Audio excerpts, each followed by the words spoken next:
भारतीय ग्रामीण डाक सेवा भर्ती 2024 आ चुकी है। साथियों, हम बात करेंगे इस वीडियो में भारतीय ग्रामीण डाक सेवक, जिसे हम शॉर्ट में जीडीएस कहते हैं, इंडियन जीडीएस। तो इसके बारे में बात करेंगे कि इसकी क्या सैलरी।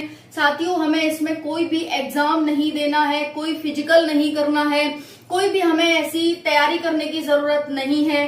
10th बेस पर, 10th में जो हमारे मार्क्स हैं उस बेस पर हमारी मेरिट लगेगी और हमारा सिलेक्शन हो जाएगा। अगर हम सिलेक्शन प्रोसेस की बात करें तो बहुत ज्यादा इजी है।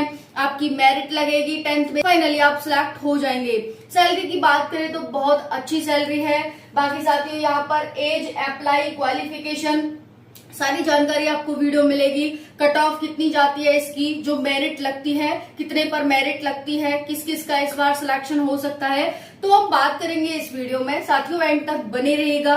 50%, 60%, 70% जिनके मार्क्स हैं उनका क्या होगा, क्या इसमें सिलेक्शन हो सकता है, सारी जानकारी। तो चलिए स्टार्ट करते हैं। भारतीय डाक सेवक भर्ती 2024 का नोटिफिकेशन आ चुका है। गवर्नमेंट ऑफ इंडिया, सरकारी नौकरी है, मिनिस्ट्री ऑफ कम्युनिकेशन के अंदर ये आती है। आप सभी ने देखा होगा डाक सेवक जो आपके घर पर कुरियर आता है, सरकारी, वो नहीं जो अमेजोन और फ्लिपकार्ट वाला नहीं है ना, सरकारी, कि भाई हमारे घर डाक आया है, तो वो सरकारी जो होते हैं वो उसका काम होता है डाक सेवक, ठीक है, वही होता है। अब इसमें ऑफिस वर्क भी होता है और आपका फील्ड वर्क भी होता है। फील्ड वर्क का मतलब है आप घर घर जाकर पोस्ट भी करेंगे, और दूसरा एक होती है आपकी ऑफिस वर्क, कि आप ऑफिस में ही वर्क करेंगे। तो कौन सी पोस्ट ऑफिस वर्क की है और कौन सी फील्ड वर्क की है, मैं आपको इस वीडियो में बताने वाली हूँ, तो ध्यान से एंड तक देखिएगा। देखिए साथियों, अगर हम पोस्ट की बात करें तो इसमें तीन टाइप की पोस्ट हैं। जीडीएस, ग्रामीण डाक सेवक की, दूसरी है बीपीएम और तीसरी है एबीपीएम, ठीक है जी। ये तीन टाइप की इसमें पोस्ट हैं, जीडीएस, बीपीएम और एबीपीएम। अगर मैं जीडीएस की बात करूं तो ग्रामीण डाक सेवक इसकी फुल फॉर्म हो जाती है। बीपीएम की बात करूं तो ब्रांच पोस्ट मास्टर हो जाती है, एंड एबीपीएम की बात करूं तो असिस्टेंट ब्रांच पोस्ट मास्टर हो जाती है, ठीक है जी। तो यहाँ पर ये आपको पता चल गया कि क्या क्या है। नेक्स्ट हम बात करें वैकेंसी की, तो साथियों अगर मैं इसमें वैकेंसी की बताऊं तो आप सभी इसमें 30,000 वैकेंसी देखने को मिल रही है। 30,000 प्लस वैकेंसी इसमें आपको देखने को मिल रही है, ठीक है जी। नेक्स्ट है साथियों सैलरी। देखो, बीपीएम की जो सैलरी होती है वो 12,000 से 30,000 होती है। एबीपीएम और डाक सेवक की जो वो होती है सैलरी 10,000 से 25,000 होती है, ठीक है साथियों। बहुत अच्छी वैकेंसी है, हमें फ्री की एक तरह से नौकरी मिल रही है कि 10वीं हमने पास कर ली है, उसमें हमारी जो परसेंटेज आई है उस आधार पर हमारी यहाँ पर सिलेक्शन हो रहा है ना। तो कितनी अच्छी बात है ये कि हम तैयारी करते रहते हैं, 2-2, 4-4 साल निकल जाती है, लेकिन पेपर क्वालिफाई नहीं होता है। तो अगर आपके मार्क्स 10th में मार्क्स पे अच्छे मार्क्स है तो आपका सिलेक्शन इसमें जरूर होने वाला है, ठीक है जी। ना आपको कोई दौड़ भाग करनी, ना कहीं कोचिंग लेने जाना, ना कोई बुक खरीदनी, कुछ नहीं करना। कितनी अच्छी वैकेंसी है। चलो नेक्स्ट देखते हैं अप्लाई डेट। तो साथियों 15 जुलाई से अप्लाई हो रहा है स्टार्ट और 15 अगस्त तक चलने वाला है। ध्यान रखना इस चीज को, 15 जुलाई से 15 अगस्त तक आपके फॉर्म है वो भरे जाएंगे। 15/8/2024 आपकी एज काउंट होने वाली है। 15/8 यानी 15 जुलाई 2024 से, जुलाई नहीं अगस्त है, 15 अगस्त 2024 से आपकी एज काउंट होगी। नेक्स्ट है साथियों एज की बात करें तो एज है इसमें 18 से 40 वर्ष। वहीं पर बात करें ओबीसी को 3 वर्ष की छूट है और SC ST को 5 वर्ष का एज रिलैक्सेशन है, यानी छूट है। तो 18 से 40 वर्ष आपकी ज्यादा एज है भाई, आप अप्लाई कर सकते हैं। 40 एज पर हमें कौन सी वैकेंसी देखने को मिल रही है, कोई वैकेंसी नहीं देखने को मिल रही है ना। तो यहाँ पर बहुत अच्छी वैकेंसी आपको देखने को मिल रही है। 18 से 40 वर्ष, सरकारी नौकरी है, रिटायर होंगे आपको पेंशन मिलेगा, और क्या चाहिए आपको, है ना। तो मैं तो कहूंगी भाई बहुत अच्छी नौकरी है, अप्लाई करो सभी साथी, जैसे अप्लाई डेट स्टार्ट हो जाता है। तो साथियों लास्ट टाइम का ही नोटिफिकेशन है, क्योंकि अभी नोटिफिकेशन आया नहीं है। 15 जुलाई से फॉर्म स्टार्ट होंगे तो 1-2 दिन में जारी हो जाएगा। तो लास्ट टाइम की भर्ती के अकॉर्डिंग मैं आपको बताने वाली हूँ यहाँ पर कि जो बीपीएम है, एबीपीएम है, उनका क्या क्या काम होता है। देखो, पहले ये भर्ती 2023 में आई थी, हर साल भर्ती आती है ये। और यहाँ पर देखेंगे बीपीएम का जो यहाँ पर स्लैब है, जो पेमेंट वो होती है सैलरी, वो यहाँ पर मैंने आपको बता दी है। अब नेक्स्ट देखते हैं, देखो ब्रांच मास्टर बीपीएम का जॉब प्रोफाइल क्या है। बीपीएम का जो जॉब प्रोफाइल है साथियों, यहाँ पर क्या है, ऑफिस वर्क होता है, ठीक है।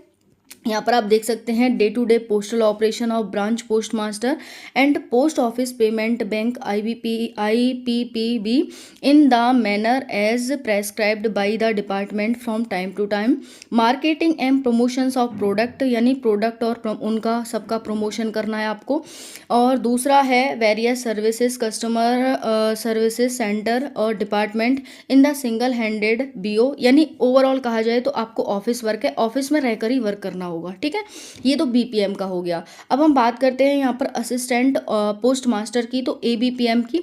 यहाँ पर साथियों आपका जो जॉब प्रोफाइल है वो सेल स्टाम्प है, यानी स्टाम्प को सेल करना है ना, डिलीवरी करना है, door step exchange, mail account वगैरह ये सब करना है। तो ये भी आपका क्या हो गया, अच्छा काम है ना। तो यहाँ पर आपको बाहर भी जाना पड़ेगा और ऑफिस में भी वर्क करना पड़ेगा, दोनों यहाँ पर असिस्टेंट में आ जाता है, नाम से पता चल रहा है असिस्टेंट, है ना। तो बीपीएम के एक तरह से आप असिस्टेंट होंगे। नेक्स्ट है डाक सेवक। तो डाक सेवक में क्या है, इसमें भी यही होता है साथियों, आपको डोर टू डोर जा करके सेल स्टाम्प करना है, stationery convey, delivery of mail, door to door stop deposit, payment transaction etcetera. आपने देखा होगा बहुत सारे वो आते हैं ना कि भाई वो क्या कहते हैं उसे, तो मतलब जैसे इसकी चिट लगाना, उसे मुझे ध्यान नहीं आ रहा, आप मुझे कमेंट सेक्शन बता देना। तो वो सब होता है, तो आपका बहुत अच्छा काम है। यहाँ पर सभी साथी अप्लाई कर सकते हैं। 18 से 40 वर्ष मैंने आपको बताई दी एज, इसी के अकॉर्डिंग ये नोटिफिकेशन जारी होने वाला है। ये एज रिलैक्सेशन दे रखा है आप सभी को, है ना। यहाँ पर क्वालिफिकेशन भी देख लेंगे, कंप्यूटर की नॉलेज, कंप्यूटर साइकिलिंग आनी चाहिए और आपको अपनी लोकल लैंग्वेज आनी चाहिए। इसीलिए आप उसी स्टेट से भरना जहाँ की आपको लोकल लैंग्वेज आती हो, ठीक है जी। स्टेट वाइज यहाँ पर आपकी मेरिट है वो लगती है। तो ये पूरा नोटिफिकेशन हो गया, ये नोटिफिकेशन लास्ट टाइम का है आपका। और जैसे ही आप फॉर्म भरेंगे आपका कास्ट सर्टिफिकेट वगैरह लगेगा। डॉक्यूमेंट में क्या क्या लगेंगे, तो वही आपका कास्ट सर्टिफिकेट और आपका डोमिसाइल लगेगा, जहाँ के आप निवासी हैं उसका डोमिसाइल लगेगा, आपकी 10th की मार्कशीट लगेगी, उसकी परसेंटेज, और आपका आधार कार्ड लगेगा, ठीक है। और बाकी कोई गलती हो तो उसे सही करवा लेना, क्योंकि इसमें बहुत जल्दी सिलेक्शन होगा आपका, 4 से 5 महीने में सिलेक्शन हो जाएगा, है ना जी। तो अपने रेडी करवा लो, 15 जुलाई से फॉर्म भरे जा रहे हैं और 15 जुलाई से फॉर्म भरना स्टार्ट हो रहा है, रेडी है ना। क्वालिफिकेशन की बात करेंगे तो क्वालिफिकेशन क्या है, आप 10वीं पास होने चाहिए, 10th पास होने चाहिए, ठीक है। मिनिमम मार्क्स है आपके।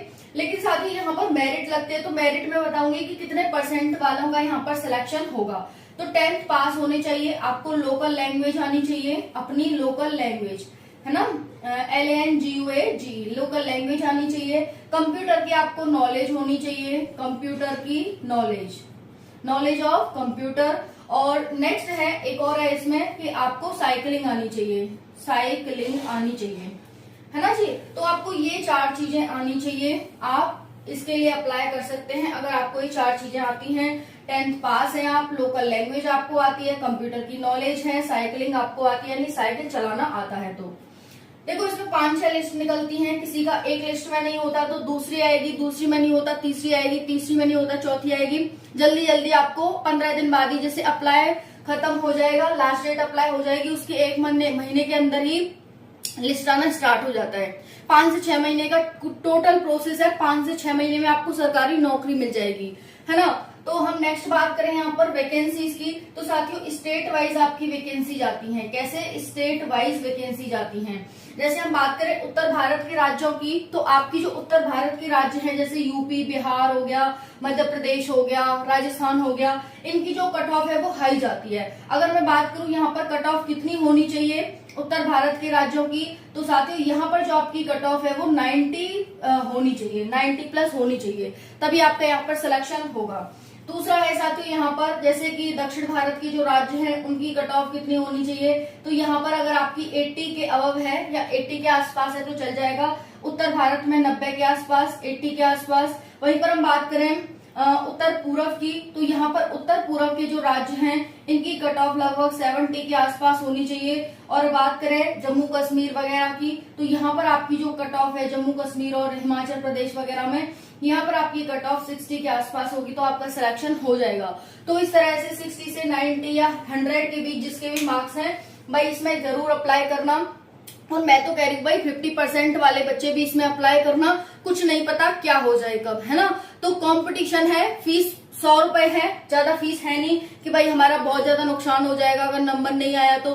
पेपर आपको देना नहीं है, दौड़ना भागना है नहीं, तैयारी आपको करनी नहीं है। जितने भी परसेंटेज आपके मार्क्स हैं आप जरूर अप्लाई करना, क्या पता किस्मत अच्छी हो तो आपका नंबर इसमें आ जाए, ठीक है ना। तो भाई क्योंकि परसेंटेज बेस्ड है, हमें तो पहले से तो प्रीफिक्स है नहीं कि किसका सिलेक्शन होगा, है ना। तो होने को तो 90% वालों का भी रह जाता है किसी न किसी कारणवश। तो आप सभी जरूर अप्लाई करना, कितने भी परसेंटेज हैं आपके। सिलेक्शन क्या है, मेरिट बेस पे बनेगा, 10B आधार पर, जितने मार्क्स हैं आपके उस आधार पर आपका नंबर आएगा। फीस क्या है, तो 100 रुपए रहने वाली है जनरल, OBC, EWS के लिए कितनी, 100 रुपए, और बाकी SC ST के लिए यहाँ पर कोई भी फीस नहीं है, ठीक है जी। कट ऑफ की बात करें साथियों, तो कट ऑफ आपको बताई दी, उत्तर दक्षिण उत्तर पूर्व और जम्मू कश्मीर वगैरह राज्य की यहाँ पर आपको बताई दी भाई इतनी जाती है। अगर आपकी मैं कहूँ 50 से 100 के बीच है तो आप सभी जरूर अप्लाई करना इसमें, ठीक है जी।